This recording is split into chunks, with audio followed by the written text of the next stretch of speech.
여러분 안녕하십니까? 전기신경치료학회입니다.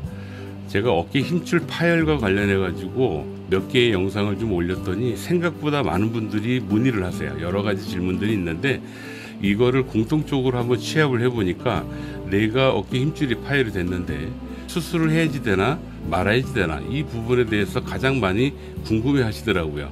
그래서 오늘 제가 아주 간단하게요, 수술을 해야지 되는 경우하고 비수술로 해도 되는 그런 경우에 대해서 제가 간단히 말씀을 드려보도록 하겠습니다.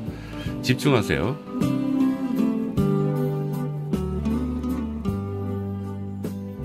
자, 먼저 자연 회복되는 경우하고요, 수술해야지 되는 경우를 구별하기 위해서는 파열의 종류에 대해서 좀 아셔야지 되거든요. 손상성 파열이라는 게 있고요, 퇴행성 파열이라는 게 있습니다. 이 손상성 파열은 뭐냐면 다치는 거예요. 가장 많이 다치는 경우가 오토바이 타다가 넘어져요. 예를 들어서 혹은 자전거 타다가 넘어지는데 어깨를 부딪히는 거야, 땅바닥에. 근데 하필이면 재수없이 그 부딪히면서 어깨가 좀 흔들리면서 힘줄이 파열되는 경우가 있겠죠. 마치 이렇게도 이해하시면 됩니다. 여러분들이 칼에 베어가지고 상처가 났어요. 심하지 않으면 그냥 연고 바르고 밴드 붙여고 일정 시간 지나면 딱지 아물고 그리고 좋아지죠. 바로 이런 거예요. 그것처럼 힘줄도 파열이 되잖아요. 되게 되면 자연 회복이 됩니다. 다쳤을 때. 퇴행성 파열 같은 경우에는 현실적으로 자연 회복이 안 됩니다. 물론 현대의학이 너무 많이 발전해 가지고요, 비수술로 퇴행성 파열도 회복을 시켜줄 수 있는데 아직 완벽하지는 않습니다. 이 퇴행성 파열은 어떻게 이해하시면 되냐면요, 여러분 그 나이를 먹다 보면 피부에 주름살 잡히죠, 그죠? 그런 것처럼 힘줄도 세월이 흐르면 낡아요. 그만큼 많이 썼기 때문에. 그래서 마치 그 청바지 오래 입다 보면 해지잖아요. 해지게 되면 구멍이 뽕 뚫리죠. 그것처럼 이 퇴행성 파열 같은 경우에도 오랫동안 사용하면서 서서히 대폐지를 당한 상태, 이걸 퇴행성 파열이라고 그러는데, 그렇게 된 경우에는 자연 회복이 안 됩니다. 그래서 여러분들이 수술할까 말까 이 부분을 결정하는 가장 첫 번째가 내가 다쳤냐 다치지 않았냐, 이걸 가지고 먼저 감별할 수가 있습니다. 자, 다음으로 수술의 기준에 대해서 좀 말씀을 드리겠습니다. 수술의 기준은요, 힘줄이 파열 정도 되게 중요하죠. 두 번째, 통증의 정도, 이거 대단히 중요한 요소입니다. 자, 여러분들이 다칩니다. 다치게 되면은 이 어깨의 회전근개 근육이 가장 많이 문제가 오죠. 그 중에서 대표적인 게 극상근, 옆으로 들어 올려주는 그런 근육이 있습니다. 이 근육이요, 손상성, 다쳐서 파열이 됐건 아니면 퇴행성, 낡아서 파열이 됐건 상관없이 파열 정도가 소파열, 중파열, 대파열, 부분파열, 이런 부분에 대해서는 여러분들이 뭐 다른 영상에서도 많이 보셨으니까 굳이 설명할 거 없고요. 정리하겠습니다. 뼈가 드러날 정도로 파열이 심할 때, 여기 뼈가 이 부분이 파열돼 가지고 끊어지게 되면은 속에 뼈가 보이겠죠. 뼈가 보이는 게 중간 이상 정도 돼요. 그 50% 이상 정도 파열이 되면은 수술에 대해서 무조건 열어놓고 생각하시는 게 좋아요. 왜냐하면 그렇게 생활하시다 보면 완전히 끊어져 가지고 이 근육 자체가 또르르르 말려 들어가거든요. 그렇게 되면 나만 아는 장애를 안고 여러분들이 살아갈 수가 있어요. 불편하겠죠. 더 심각한 거는 이런 게 서로 연결돼 있어요. 보시면 여기가 별개의 힘줄인데 어깨 같은 경우에 이렇게 서로 연결되어 있거든요. 그래서 하나의 힘줄의 모양을 하고 있습니다.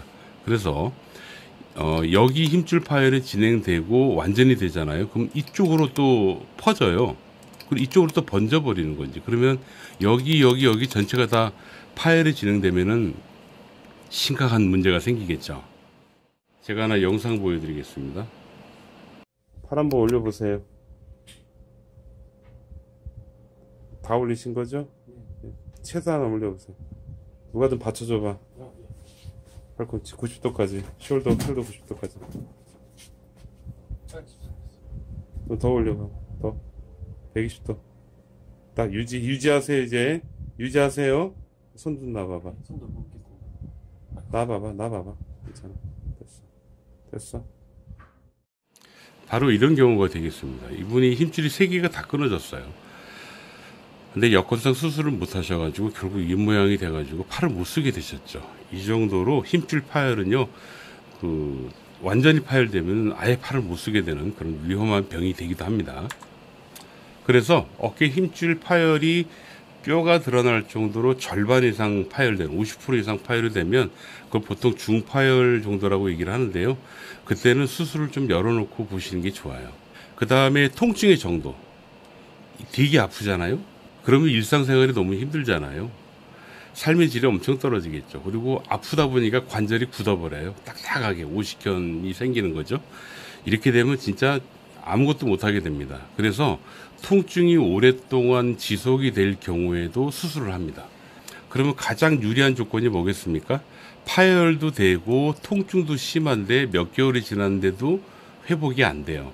그러면 그때는 수술하는 게 낫죠. 제가 병원에서 일을 한 지가 37년 차인데요.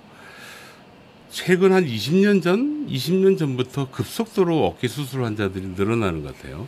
근데 요즘은 어떠냐면 그분들 수술 전 사진을 좀 보잖아요. 그러면 야, 이거 수술해야지 되나? 꼭 해야지만 됐나? 라고 생각이 될 정도의 파열 환자도 있습니다. 그런데도 수술을 해요. 그 얘기는 뭐냐면 아프고 힘든 상태, 삶의 질이 떨어진 그 상태가 오랫동안 유지돼서 수술을 한 그런 경우다라고 볼 수가 있는데, 그래서 현실적으로 보면은 파열이 심하지 않아도 수술을 하는 경우가 많아요. 아파서. 아까 제가 언급드렸던 것처럼. 그래서 비수술 치료. 파열이 되긴 했지만 일단은 관찰해보고 통증만 줄어들고 일상생활이 괜찮으면 지켜보자라고 얘기하는 환자 같은 경우에는 비수술 치료, 안 아프게 해주고, 여기 보시면 안 아프게 하고 통증 조절을 해주고, 그 다음에 힘줄 파열, 보건 치료를 하고 있습니다. 이게 현대의학이 조금 발전하면서요, 퇴행성 힘줄 파열까지도 회복을 잘 시켜줘요. 완벽하지는 않습니다만. 그리고 다쳐서 힘줄이 파열된 경우에는 힘줄이 자연 회복이 된다 그랬잖아요. 그 자연 회복되는 과정, 아무는 과정에서 통증이나 불편함이 생기거든요. 그 부분을 잘 컨트롤해 줄 수 있는 그런 병원, 소위 비수술 잘하는 병원을 여러분들이 찾으셔야 돼요. 여기를 찾느냐 못 찾느냐에 따라 가지고 꼭 수술을 하지 않아도 되는데 수술을 하고 오시는 환자분들이 계시다, 이 말을 제가 드리고 싶은 겁니다. 자, 이제 파열 수술과 수술하지 않는 경우에 대해서 여러분들이 좀 이해가 되셨는지 모르겠는데요. 그래서 통증 조절을 잘 해주는 병원, 그리고 힘줄 파열된 부분이 빠르게 복원될 수 있도록 도와줄 수 있는 병원, 이 병원을 여러분들이 찾느냐 못 찾느냐에 따라 가지고 여러분들은 수술을 할 수도 있고 하지 않을 수도 있다. 이거 정말 절박한 거 아니겠습니까? 감사하게도 저희 학회 선생님들이 이 부분에 대해서 상당히 탁월합니다. 그래서 혹시 지금 파열 정도가 수술까지는 아닌데 너무 아파서 수술을 해야지 되는 그런 경우라든지 뭐 그런 분들이 계시다면은 저희 학회 선생님이 1000명이 넘어가거든요. 전국에 깔려 있습니다. 아직 많지는 않습니다. 그래서 혹시 압니까? 여러분 근처에 우리 학회 선생님들이 계실지. 저희 학회 선생님들은 정형외과, 신경외과, 신경과, 재활외과, 마취통증의학과 전문의도 있고요. 사실은 대다수는 전문적인 물리치료사들입니다. 참고로 아실 게 물리치료사들은요, 실력 차이가 어마어마하게 많이 납니다. 그래서 말로만 치료하는 선생님들도 계시죠. 근데 저희 학교 선생님들은 말로만 치료하는 게 아니고 실제로 여러분들의 몸을 회복시켜 줄 수 있거든요. 그래서 권합니다. 여러분들의 거주 지역을 포함을 해서 아래 댓글을 달아주시면 가까운 병원을 찾을 수 있는 그 방법을 친절하게 안내해 드리겠습니다. 여러분, 무조건 파열됐다고 수술하는 거 아니에요. 그 점 참고하십시오. 여기까지입니다. 여러분, 감사합니다. 고생하셨고요. 네.